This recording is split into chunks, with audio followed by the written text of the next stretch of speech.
La cerveza no solo se hace con cebada, agua y lúpulo, también con historia, guerra y un poco de moral líquida. Desde los días de las pirámides hasta las trincheras de Verdún, esta bebida ha pasado de refresco sagrado a ración de combate. En los campos de batalla, una jarra podía ser más poderosa que el discurso del Führer. Calmaba nervios, reforzaba la moral y, de paso, mantenía a raya a la tropa, o al menos la distraía. Durante la Primera y Segunda Guerra Mundial, la cerveza se convirtió en un escudo emocional. No solo hidrataba, mal, también unía. Un sorbo después del combate era como decir, hemos sobrevivido, brindemos. Se compartía en latas, botellas o lo que hubiera a mano. Y si te portabas bien, te caía la tuya. Si no, pues te tocaba mirar.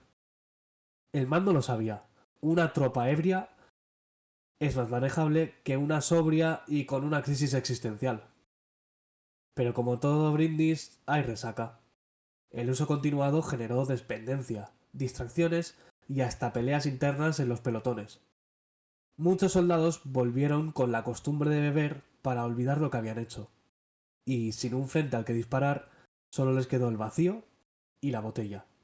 Hoy, en Patatas Traigo, os hablaremos de la historia de la cerveza en la guerra, de sus luces, pero sobre todo de sus sombras, porque cuando la espuma baja, se ven los pozos.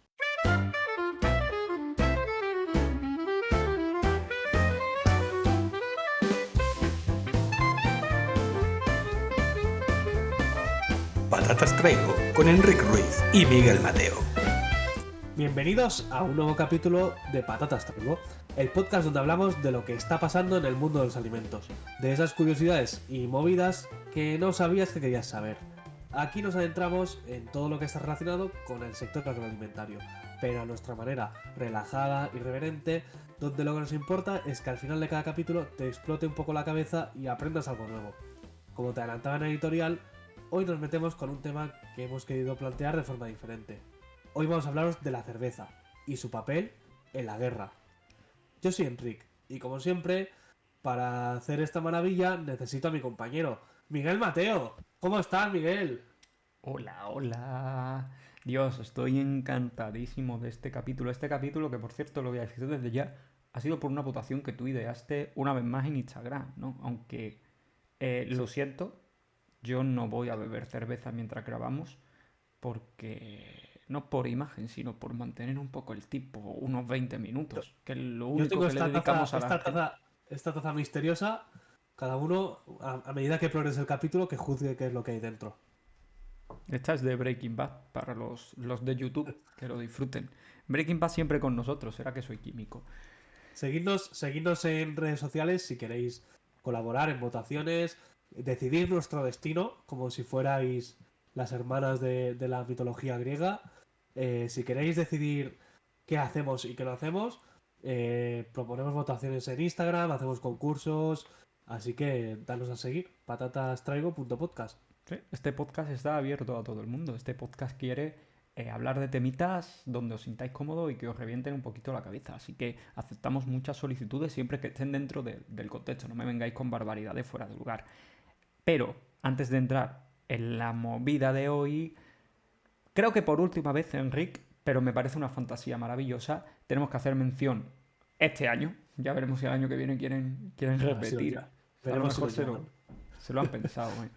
Pero bueno, Pine of Sign, amigos míos, Pine of Sign, queridos seguidores de Patatas Traigo, os venimos hablando un poquito de que el 19, 20 y 21 de mayo en los bares de tu ciudad, en muchas ciudades de España, hay Pine of Sign que mezcla divulgación científica y cerveza. Yo he defendido a lo largo de estas semanas que un café también te puedes tomar, pero mezcla cerveza. Entonces, me parece una fantasía que este capítulo, el último en el que vamos a comentar esta colaboración maravillosa con los compañeros del Pine Not Sign, sea sobre cervecita. Si queréis saber un poquito de esas charlas divulgativas de a dónde podéis ir, qué podéis escuchar, dónde hacerlo, en la descripción del capítulo os dejamos el enlace al Pine Sign, lo podéis codillar, podéis echar un vistazo, ya está a la vuelta de la esquina, seguramente cuando estemos emitiendo el siguiente capítulo ya estará rodando el Pine Sign, así que creo que nos despedimos con un abrazo fuerte de esta colaboración. Sí. Y la verdad, o sea, no ha sido planeado esto. No hemos decidido que fuera así. Pero la verdad es que nos parece maravilloso que casualmente el último capítulo en el que hablemos de Pine of Science vaya a ser sobre cerveza. Voy a ¿Sí? intentar que no sea tan lúgubre como el editorial, el resto del capítulo. Te ha Pero bueno, quedado denso y lúgubre, como si te entristeciera algo en el pecho, Enrique. Espero que no, bueno, porque para mí este guión tiene, tiene una magia y una amiga que creo que es para disfrutar. Hay alguna historia muy curiosa con el tema de la cerveza en el que vamos a empezar a entrar ahora de lleno. Así pero que, antes de entrar en la historia, la cerveza, ¿cómo se hace? Porque todos ¡hala! la conocemos, todos la hemos bebido, todos la hemos probado, pero el proceso de cómo se hace la cerveza es algo súper interesante y súper complejo realmente porque no es una elaboración sencilla. Entonces, ¿cómo se hace, Miguel? Tú que eres nuestro químico favorito. Genial, siempre tirándole aquí las cosas al químico. A ver, tiene una elaboración compleja también porque hoy estamos rodeados de tantos tipos de cervezas, Enrique, que hay como mucha submagia, que diría yo, detrás del proceso para encontrar ese tipo de fermentación, esos matices, esos olores, esa cosa que hace a cada cerveza un poquito diferente y única. Pero digamos que el proceso básico, en grandes pinceladas, por favor, si algún compañero nos está escuchando y ha trabajado, le gustaría trabajar en una cervecera o lo peor de todo, hace cerveza en casa, que no nos odie por contarlo como lo vamos a resumir, pero esto es un capítulo breve de podcast que intentamos nunca irnos mucho de madre, así que a veces vamos al grano de los procesos, ¿vale?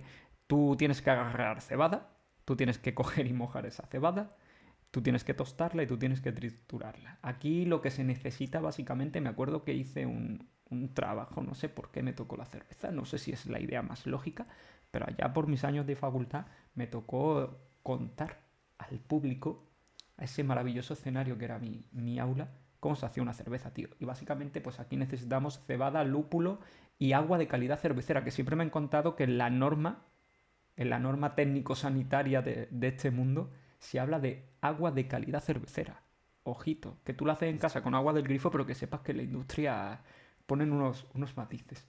Bueno, al final yo creo que el agua es una de las cosas que debe influenciar más esa cerveza final, ¿no? Porque entiendo que si utilizamos aguas más duras, aguas más puras, es que va a depender, va a cambiar, yo creo que va a cambiar muchísimo el perfil de la cerveza. Hombre, evidentemente, desde una exposición química todas las aguas no son iguales y que tengan más contenidos minerales, esa dureza que llamamos, pues también da regustos.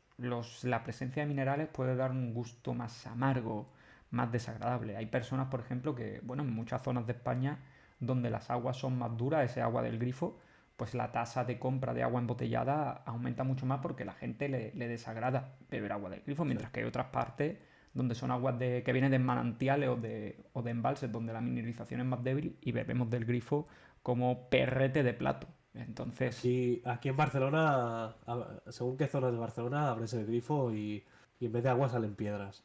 claro, Así que, entonces con piedras no vas a hacer cerveza, tío. Las cosas como son. Entonces es súper importante la calidad del agua, luego esa cebada, que al final es el cereal que tú vas a fermentar, y lo último el lúpulo, porque el lúpulo es una planta, pero es la magia que le da el amargor a la cerveza. Sin lúpulo no hay cerveza. Entonces, esto es todo lo que tú necesitas. A partir de ahí, pues el agua caliente saca sus azúcares de esa cebada, ¿no? Hace un mosto, que es lo que se llama esto. El mosto, que no me lo confundas con el de la uva, pero bueno, en todas las fermentaciones de este rollo hay un mosto. Este es el mosto cervecero. Lo hierves con ese lúpulo que te estoy contando para que amargue como pasa cuando tu ex te manda un WhatsApp, si no acabaste bien con ella, y para que además aguante bien porque le da más estabilidad a esto, como le ocurre a Jordi Hurtado, que tiene en el bolsillo desde hace milenios la piedra filosofal y no la suelta. Estas son cositas que curiosidad, ocurren, ¿vale? curiosidad sobre el lúpulo es lo que le da además a la cerveza propiedades antisépticas, que no pueda crecer ningún microorganismo en ellas. Y por eso las Indian Pale Ale, que son las Ujú. cervezas que se llevaban a la India desde el Reino Unido, por eso tienen un contenido en lúpulo mucho más alto y ese sabor tan característico, porque se le daba ese extra de lúpulo para que aguantaran bien el camino. Así como dato de señor que le gusta la cerveza, así lo podéis soltar en un bar y hacerlos interesantes. Es un dato maravilloso, tío. O sea, luego bien que nos dan más rollo los conservantes, pero oye, que el lúpulo es un conservante que le han metido a la cerveza desde Dios sabe cuándo y ha hecho que la Totalmente, cerveza aguante. Ha hecho que la cerveza aguante. Vale, bueno, totalmente. ya después de tener a Jordi Hurtado bien conservadito, tío, lo que Sí, vamos a hacer es enfriarlo, como hicieron con Walt Disney. Le echas levadura, ¿vale? Y bueno, y ya a partir de aquí reposas, embotellas, eliges la lata, eliges el tipo de botellita y aquí entramos en el marketing, en el estilo, en el rollito que tú quieres darle. Y como decía de antes, a partir de aquí ya las cervezas de alta baja fermentación pues ya tendrán su película, si tú quieres aromas, si tú quieres matices, si tú quieres limón, si tú quieres tal, ya cada una tiene su película y nosotros en eso no entramos. Pero que sepáis que la cerveza parte de 3 ingredientes, de un poquito de mimo, de un poco de cariño y de controlar los tiempos. Y tenemos el juguito este. Pine of efectivamente. Science. Al final es una bebida que eh, se tiene constancia de que existe la cerveza o pseudo cervezas desde el 3500 antes de Cristo. ¡Qué barbaridad! O sea, no puedo decir que es más antigua que el agua porque es imposible, pero yo creo que podríamos arriesgarnos a decir de que posiblemente sea la bebida más antigua de la historia de la humanidad. Tiene que estar ahí Y, compitiéndolo. Esto, y yo me no imagino, sé qué. con todos los años de historia que tiene esto, la de pobres desgraciados y desgraciadas que habrán tenido que probar el paso intermedio hasta que se llegara a la receta definitiva. A mí lo que me preocupa es, a nivel de sociedad, cómo nos define que de las cosas más antiguas que tú puedas reconocer sea un brebaje alcohólico. O sea, ¿en qué punto nos deja si tú ves la cebada y dices tú, buah, cervecita Lo que voy a hacer con esto. y nada? Pues, ¿Y esto define a la humanidad? Chavales. pues tal como decíamos, en Mesopotamia y Egipto, 3500 años antes de Cristo, ya se tomaba esta bebida, se daba en las raciones a trabajadores, o sea, Ujú. ya se consideraba una bebida o un alimento, se consideraba un alimento, Sí. podemos decir, que además que se daba estima porque formaba parte del pago a Ujú. trabajadores, entraba dentro de rituales, o sea, era una bebida que siempre ha estado muy arraigada a la sociedad. Ahí bien Entonces, enganchadita, ¿no? Como un pago. Me pagas en cerveza, que me la beba para que trabaje mejor, más cómodo, más a gusto. Supongo que la felicidad del trabajador estaba en tenerlo un poco embotado y alucinando un poquito con esos fermentos alcohólicos. Pero, ostras, efectivamente. ¿tú crees, Entonces, como pequeño matiz, ¿tú crees que se consideraba que era nutritivo porque como venía de la cebada y era un cereal del campo, pues dirían, oye, pues si fermento esto, hombre, tiene que nutrir, porque, oye, que es... Yo lo pregunto porque el engaño lo tenemos hoy en día y no sé si viene del pasado o si nos hemos vuelto más tontos con el tiempo. bueno, el hecho de que la dieran como ración a los trabajadores quiere decir que posiblemente sí que se consideraba que tenía ciertas propiedades nutritivas. Sí que tiene algo, pero va más asociado a que el alcohol nos quita esa sensación nos quita esa sensación de pesadez y de que como si no tuviéramos hambre, como si estuviéramos alimentados, pero, pero posiblemente fuera por ahí. Entonces, ¿cuándo se empieza a torcer la cosa y se empieza a asociar el alcohol y la guerra? Que Pues espera, que esto, se asocia el alcohol y la guerra. Espérate. bueno, ahora vamos con el tema que es el tema por el que queríamos hablar de cerveza. Los romanos Sí. ya empezaron a asociar el consumo de cerveza con lo militar. Los militares, después de la batalla y antes de la batalla, ingerían cerveza como parte de un ritual, como forma de concentrarse para el combate, estar más vigorosos Dios. y dispuestos a luchar. Y además para reforzar la camaradería, porque beber en grupo pues siempre hace como esa sensación de Sí, sentirse parte eso del no lo hemos grupo. ¿Sí? perdido con la historia. O sea, todavía hacemos No, camaradería alrededor de una cervecita. O sea, Esa parte no hemos perdido, pero oye, entonces ya los romanos se pimplaban, ¿no? Para prepararse para la guerra, ¿no? En Los 300 romanos bebieron cervecita. se pimplaban, tomaban una bebida llamada cerevisiae, que es un precedente a la cerveza Ujú. moderna.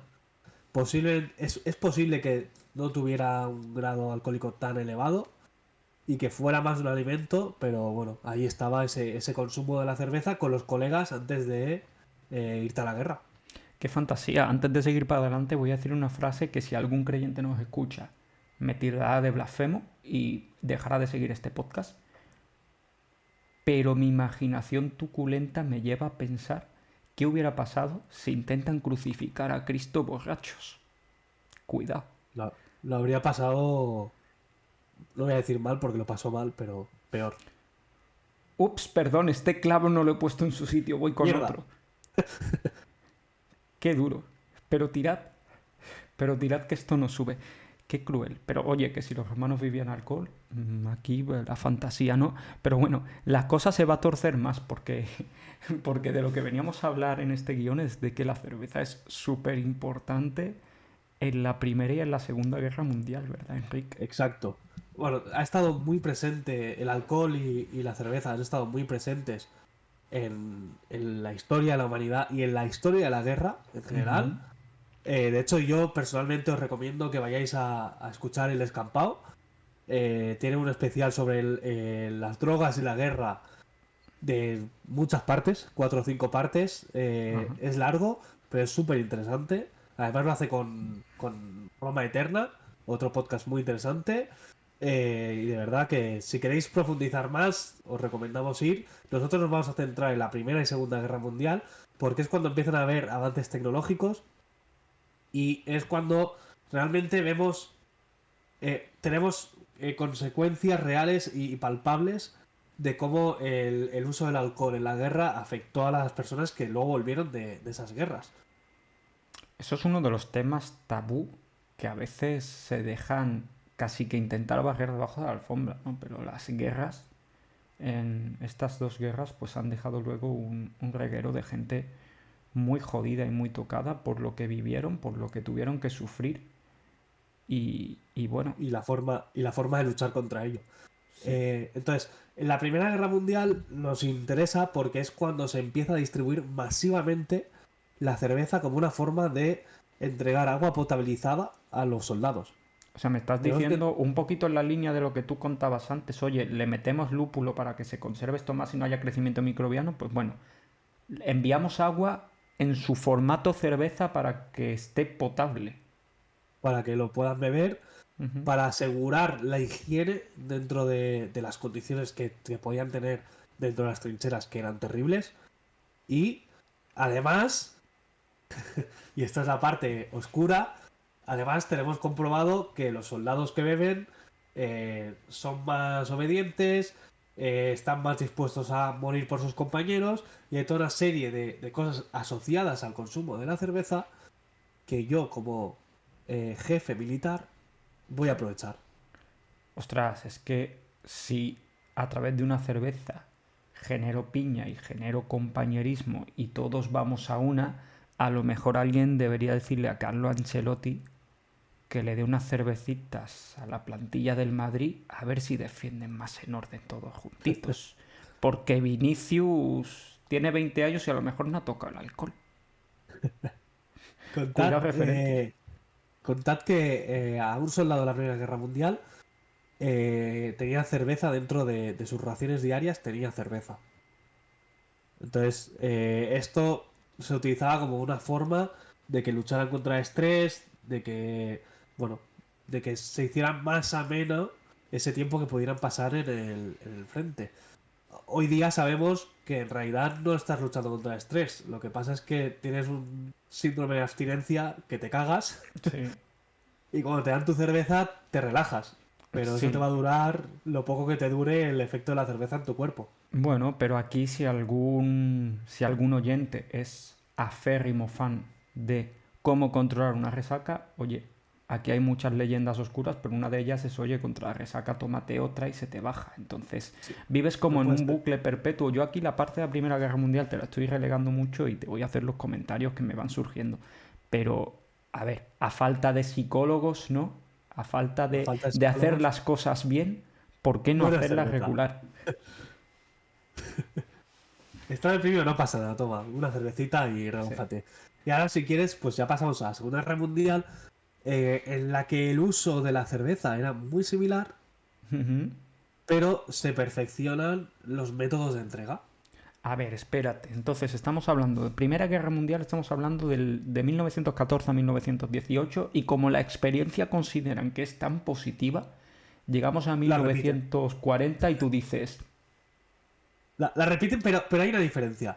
En la Primera Guerra Mundial hubo ejércitos que incluso tenían cervecerías y sí, destilerías dentro de sus filas, dentro de su sí, territorio, montaban pequeñas cervecerías improvisadas Dios, para destilar el alcohol y prepararlo. Lógicamente, eso es un coste de materiales, un coste personal y logístico que era inasumible. Entonces, en la Segunda Guerra Mundial resulta que tenemos métodos perfeccionados para hacer envíos.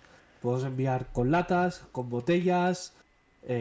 Bueno, la Segunda Guerra Mundial no es como el auge de mejorar ese transporte, el auge de las latas. Recuerdo que para los amantes de este podcast y los no amantes que tienen que descubrir cositas guay, hicimos el capítulo sobre el café, que por ahí Enric va señalando por qué esquinita sale ese cartelito si estás en YouTube. Enric, recuerda siempre que en Spotify no hay carteles, tío.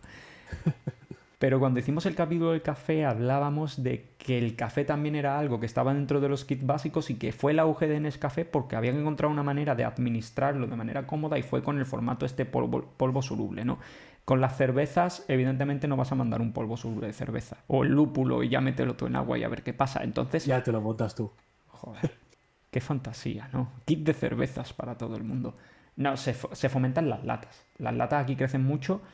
En uno de los datos que tenemos, Estados Unidos fomenta mucho, mucho, mucho la distribución en la Segunda Mundial con la lata. Y luego incluso le pone su propio color de marca, que es un verde oliva, para que se distinga bien de otros suministros y tal. O sea, me parece como todo muy bien organizado para darle Hay, alcohol a las tropas.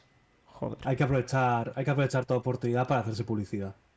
Pero cuidado, que para mí la mejor historia y la que tenía ganas de compartir en este podcast es lo que hace la aviación británica. O sea, esto es muy heavy, muy gore, sinceramente, y es que pilotos emprendedores, ojo, cuidado, el autónomo cómo Los, estaba, los primeros entrepreneurs. los, los primeros con grandes, grandes ideas, ¿vale? Intervinieron durante la Segunda Guerra Mundial para entregar cerveza británica al personal que tenían a esas tropas que estaban en tierras francesas, ¿vale? Entonces, ¿cuál fue la gran idea que tuvieron? Pues un par de cervecerías británicas dijeron, oye, cogemos esos depósitos de repuesto de las avionetas y lo que hacemos es cargarlos de cerveza y enviar cerveza cruzando el Canal de la Mancha con las avionetas, ¿vale? Hablábamos de que eran dos tanques de combustible reutilizados que cada uno tenía 175 litros, tío. O sea, es una barbaridad de cerveza, ¿no? Problemitas. Esto Ríete es... tú, ríete tú del extraperlo, ¿eh?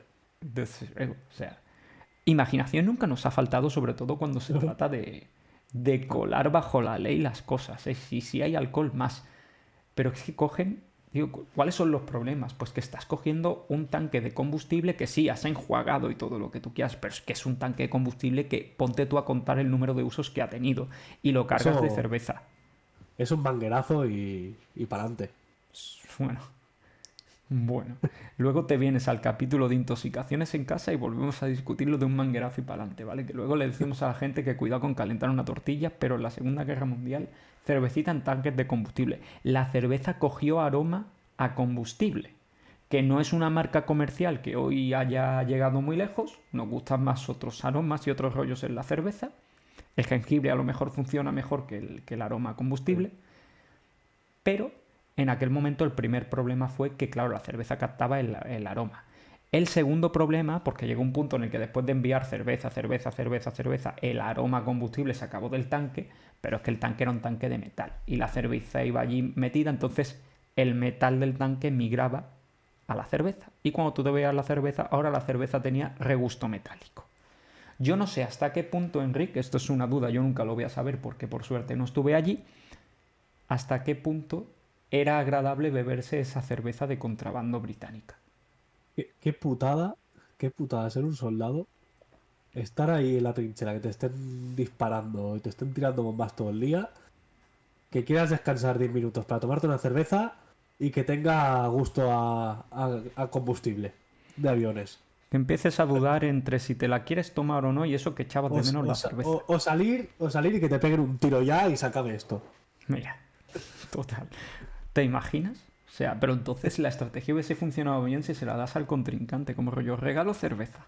Os voy a quitar las ganas de vivir, pero aquí está, regala.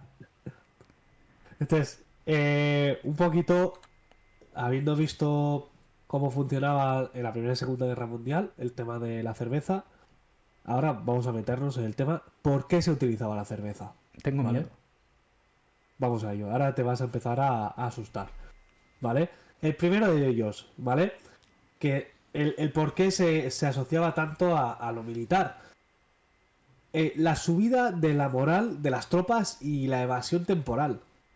Al final, Claro. esto era una forma de que la gente, esto, se evadiera de que estaba en la guerra, le subiera la moral, era una especie de premio simbólico de, oye, habéis acabado muy bien, están 10 horitas disparando, toma, tu cerveza. No, tu cerveza, O sea, era una campeón. forma de recompensar a los soldados, para que, bueno, porque al final el estrés de que se puede generar en una guerra, en un conflicto armado, es muy difícil de gestionar y no digo que se necesitan, pero en esa época se consideraba que se necesitaban este tipo de estímulos para Sí, los bueno, soldados. hay que coger lo que tú dices, estamos analizando toda esta perspectiva han pasado casi 100 años, ¿no? Entonces, pues vamos a ver que en ese entonces se valoraba que el recurso para combatir el estrés era mitigarlo con alcohol. Algo muy importante era que era una forma de que la gente no perdiera, o sea, los soldados no perdieran la sensación de normalidad. Porque si tú al acabar la jornada podías ir a tomarte una cerveza, era como seguir en tu casa, entre comillas. Hombre, Con ponle muchas el, comillas, pero vale, venga, te lo con el, respeto. con el, con el pequeño detalle de que igual tiraban una bomba y te mataban, pero bueno, acababas de luchar y te ibas a tomar una cerveza con tus colegas, que era lo mismo que a lo mejor hacías en tu casa. Solo que sin el regusto metálico de la aviación británica, pero vale. Venga, te Exacto. lo voy a aceptar. Otro que tenemos aquí es el control emocional, ¿no? Lo que tú comentabas antes, que a los mandos le permitía pues un poco mitigar el miedo o el descontento que podía haber, porque oye, ¿quién no va a tener descontento cuando estás en medio de una guerra, ¿no? O los nervios de las tropas, es decir, era como un poco... Pues yo creo que es como poner un poco en el botón de off, que es lo que hace también un poco el alcohol, inhibirte los sentidos, te hace dejar de ser un poco tú, te hace cometer algunas locuras y quién no quiere un loco en una guerra. Bueno, que se digan a Rambo, ¿eh? Que se lo digan a Rambo. Tío, Sí, y además era como hemos dicho antes, una herramienta de control. Si tú te portas bien, si tú obedeces y si tú haces lo que yo te digo, vas a tener tu recompensa. Pero si me tocan los cojones, vas a ver como todos los demás se divierten y tú te vas a quedar en un rincón. te voy a dar un zumo. Te voy a dar un zumo. Qué mal todo esto. Oye, aquí somos fan del zumo. Por cierto, estamos contando una historia, pero no es que estemos haciendo una invitación random a que todo el No, mundo se vaya por las exacto, manos, no. ¿no? Pero No sí, estamos haciendo apología a la cerveza. no estamos haciendo apología de la cerveza. Y luego, el último punto, antes de entrar en la cara B y con eso casi que llegar al final de este episodio, era el tema de que, bueno, que servía un poquito de propaganda y de motivación. Es decir, que tanto en la Primera como en la Segunda Guerra Mundial, pues utilizar cerveza se asociaba también a lanzar eslóganes, fotos de los soldados con esas jarras de cerveza, símbolo de que una buena vida, al final, oye, ahora vamos a darle la vuelta. Tú estás en tu casa con tu jornada laboral, con tu día de vida, que tú no eres el militar que está en la guerra, y a ti te hacen propaganda de mira qué bien están los soldaditos, que a Claro. pesar de que los hemos metido en el infierno, están sonriendo todos aquí súper felices, su batallón con las cervecitas. Tú no te puedes quejar de estar en casa, hombre, que estás más cómodo y la cerveza está más rica. Claro, es que esto al final también hay que verlo desde el punto de vista, en esas épocas, la información que llegaba desde los campos de batalla a la ciudadanía era muy sesgada. Entonces, si a ti lo que te enseñaban del frente era a tres mozalbetes limpios, bien alimentados, con una jarra de cerveza en la mano, contentos y brindando, a ti el mensaje que te llegaba es: todo va de puta madre, nos da tiempo a tomar cerveza y relajarnos porque estamos ganando la guerra. O incluso la otra cara es: oye, ¿te lo quieres pasar tan bien como estos chavales? Apúntate. No quiero. O sea, me gustaría que el año que viene el Pay No Sign nos llame, pero ¿se puede considerar divulgación científica que te manden una foto de las tropas bebiendo cerveza? Esto es los inicios del Pay No Sign fueron en la Segunda Guerra Mundial. Podemos decir que el Pine of Science, de cierto modo, en cierto modo, podría haber empezado en la Segunda Guerra Mundial. Qué hiriente. Os pido perdón, ahora- de verdad que queremos estar el año que viene con vosotros, que si nosotros seguimos en pie y vosotros también, ¿por qué no? Pero nos vais a permitir este rollo. Y ahora vamos a pasar a la cara B, que estamos hablando de consecuencias físicas, psicológicas, sociales, es decir, toda la cara B de que tú te pegues 5 años en una guerra y te estén dando ración diaria de cervecita para mitigar los problemas de una guerra. Y ojo, porque aquí es como la parte turbia del capítulo. Exacto, vamos a la parte lúgubre del capítulo. Lo siento, Miguel. Me voy a volver a poner modo lúgubre. Entonces, Vale. las primeras consecuencias que podemos destacar, porque son las más obvias, las físicas, ¿vale? Sí. A pesar de que se pudiera considerar que la cerveza hidrataba, que nutría y todo esto, nada que ver. La cerveza está claro que genera deshidratación. En climas calurosos, además, esto se acentúa más y no es un alimento. Por lo tanto, reemplazar la comida o el agua por la cerveza era una idea nefasta. Era una idea nefasta, o sea, tenías a las tropas realmente, ahora sabemos que esas tropas cada día estaban más debilitadas y no solo por el cansancio de la guerra, sino porque lo que tú utilizabas como alimento nutritivo y de recompensa era una bebida que no tiene ningún índice tolerable a nivel de salud, o sea, todos los estudios científicos, pues sabemos que el alcohol es una sustancia que puede aumentar la probabilidad de padecer enfermedades donde entra el cáncer, que con lo cual no existe una cantidad recomendable, que con lo cual en cierta medida estamos diciendo que estás enfermando día a día a tus tropas y sabemos eso, que el alcohol, entre uno de sus efectos más inmediatos en el cuerpo, es la propia deshidratación, con lo cual estás tú allí en el apogeo de una guerra, en unos entornos pues difíciles y bebiendo cerveza cuando te puedes sentar un poco y en realidad lo que estás haciendo es, perdón por lo que voy a decir, cavar tu tumba. Que además, claro, tú imagínate ese soldado con resaca pegando tiros y recibiéndolos. Es que el pobre eso debía ser bastante infernal. Exactamente. Es que además, otro tema que también se ha asociado y se sigue asociando en parte a la cerveza. El vigor, esa fortaleza extra que aparentemente nos da la cerveza, no es real. Porque incluso en pequeñas dosis, la cerveza y otras bebidas alcohólicas nos van a afectar en nuestros reflejos. Exactamente. Tú, Y estamos- cuando bebes, tienes la percepción de que eres más ágil, pero no lo eres. El que te ve desde fuera sabe, Juan José, que estás caminando como el pato Donald y que esto no tiene ningún futuro. Es más, cuando tú te vas con los colegas y te pimplas 3 cervezas, todos estamos esperando ver quién es el primero que se da un guarrazo. Y esto es así. En la discoteca todos pensamos que bailamos muy bien. Nadie ha Hasta bailado que, bien en alguien nos una graba, discoteca. hasta que alguien nos graba en vídeo y vemos que no. Que la concepción que tenemos no es lo mismo que la realidad. Ahí es cuando miras a tu colega y le dices, ¿de verdad ese soy yo, tío? Y ¿Ese soy yo? Y coges realidad. Pues imagínate todo esto multiplicado en una guerra constante. O sea, nadie se estaba moviendo bien, nadie estaba corriendo bien, nadie estaba alcanzando bien los lugares. Está el tema físico, pero luego el tema psicológico, ¿no? Que tú lo has entrado ya antes, lo vamos a recordar aquí un poco, pero creas dependencia. El alcohol es una droga, igual que otras muchas, genera dependencia. El cuerpo va cada vez aceptando más esa dosis, la pide, la necesita, y para volver a encontrarse en la misma situación en la que estaba antes, necesita más cantidad según va tolerando las dosis. Es el comportamiento que tiene una droga en nuestro cerebro. Dispara los niveles de dopamina, relaja, acentúa, te da una sensación de bienestar. Todo esto es una mentira que crea tu cerebro cuando está embriagado, y nunca mejor dicho, por una droga. Y bueno, pues Exacto. aquí ese sentirse bien que tú decías, Enric, de bajar los niveles de estrés, de quitarte el miedo y tal, todo que es muy psicológico, lo provocaba el alcohol. Y a peor fuese la situación o más tiempo estuviese durando la guerra con esas dosis diarias, más demanda el cuerpo. Y más si hablamos de que directamente se hacía la asociación, se buscaba la asociación de el alcohol igual a recompensa. Claro, es que Entonces esto es tu como, cerebro como, como ya los experimentos está, con las ratitas. sí, sí, se está volviendo ya, tu cerebro se está volviendo dependiente ya.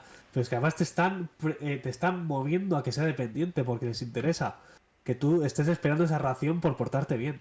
Todo esto es horrible y acaba derivando en que cuando la guerra termina, la guerra ha terminado, pero tu independencia con el alcohol no. Y ese es uno de los grandes males, entre los muchos que hay, entendedme, pero uno de los grandes males que sabemos que la guerra ha provocado es que luego muchas personas, cuando han regresado a sus vidas, abramos las comillas normales, tú no eres ya la misma persona que se fue, tú has pasado por una experiencia traumática en muchos sentidos y encima a todo eso le sumas que vuelves Alcohol. con una dependencia hacia una droga y unas necesidades de consumo que hacían que, bueno, que realmente nunca volvieses a la vida que tenías antes y que eso fuese un infierno igual, psicológicamente hablando, igual que el que estabas viviendo allí. O sea, es como nunca salir de O, la guerra. o peor, porque ya no estás en la guerra y para lo que te han estado instruyendo durante años y para lo que servías, ya no sirves. Y no hay gente a tu alrededor. La gente te va a decir que te entiende, pero la gente no ha estado en esa situación y es muy difícil que comprendan lo que pasa en tu mente. Entonces es un tema muy jodido porque aparte de que las guerras nos devuelven a la gente con estrés postraumático, hay el aliciente de los hemos vuelto alcohólicos. Entonces, ostras, es que son bombas de relojería lo que nos traen de vuelta.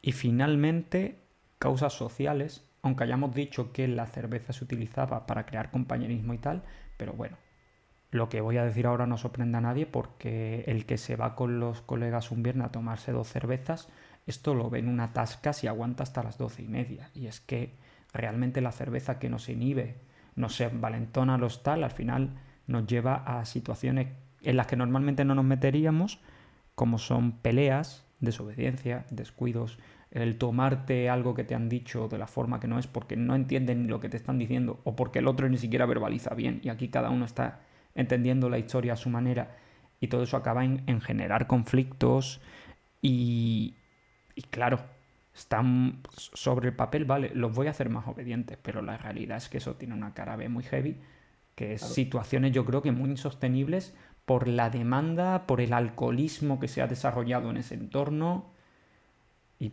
Bueno, porque, hombre, y porque al final tú estás en el frente, estás peleando y piensas, qué hijo de puta Friedrich, que le he pedido un cargador y no me lo ha pasado, y tú te vas con eso en la cabeza y luego te tomas 2 cervezas y igual lo enganchas por ahí y le pegas un poquitazo. Entonces, era relativamente fácil que pudieran estallar conflictos dentro del propio pelotón, precisamente propiciados por el alcohol. claro, es que son situaciones que son muy tétricas, tío. Y sinceramente, Y pues creo que está bien que el capítulo termine aquí reflexionando que, que lo que suena a una historia milenaria hay que mirarla con ojos de lupa. Estamos en una sociedad más avanzada que entonces y mucho más avanzada que los romanos, no hablemos, aunque en muchas costumbres seguimos siendo iguales por lo visto. en las Pero, torrijas. Dios, qué mágico. Si alguien no ha escuchado el capítulo de las Torrijas, que viaje el capítulo de las Torrijas. Pero ahora, Enric, voy a despedir este capítulo especial para hablar de cerveza que nos habéis pedido por Instagram. Hemos pensado que era bastante interesante enfocar el consumo de cerveza a las situaciones de guerra porque todas esas historias pues hablan de nosotros como sociedad. Creo que habla mucho de errores, sinceramente. Creo que es un capítulo de reflexionar duro porque a lo mejor lo que te hemos contado no te entra en la cabeza, pero esto es crudo y es real. Y a lo mejor ahora mismo con la visión que tenemos hoy, pues pensamos, ¿cómo puede haber soldados a los que se hacía lo imposible por darle cerveza a diario? O sea que si hay que llenar un tanque de combustible con cerveza, nos saltamos el Canal de la Mancha y les llevamos cerveza. Pues esto es lo que se vivió en la guerra. La cerveza estuvo muy presente en ella y la cerveza ha estado muy presente en este capítulo en el que, repito, también damos por clausurada nuestra colaboración en 2025 con el Pine of Science. Ya está a punto de iniciar. Vaya broche, cómo lo has envuelto y... Boom. Madre mía. Cuidado. Envuelvo muy bien los regalos de Navidad y envuelvo muy bien un capítulo de Patatas Traigo, tío. O sea, Ya veo. por algo llevo este podcast de la mano contigo. Pues si no, elegirías a otro para este camino. Para los amigos del Pine of Science, muchísima suerte en estos días de divulgación científica en los bares. Por favor, cuidadito con la cerveza. Os hemos dicho que te puedes tomar una cervecita escuchando divulgación, pero no te tomes 7 y le discutas al divulgador y te vengas arriba. El año que viene que no haya boxeo of science. Boxeo of Science. Dios, no nos van a volver a invitar a esto, Enrique. Pero para mí, decirte que ha sido un verdadero gusto trabajar este guión contigo una vez más, que terminamos otro capitulazo de Patatas Traigo. Como reflexión final, la próxima vez que te tomes una cerveza, compañero oyente, piensa que puedes estar repitiendo un ritual milenario o esquivando una guardia en la antigua Roma, gracias a esa cervecita.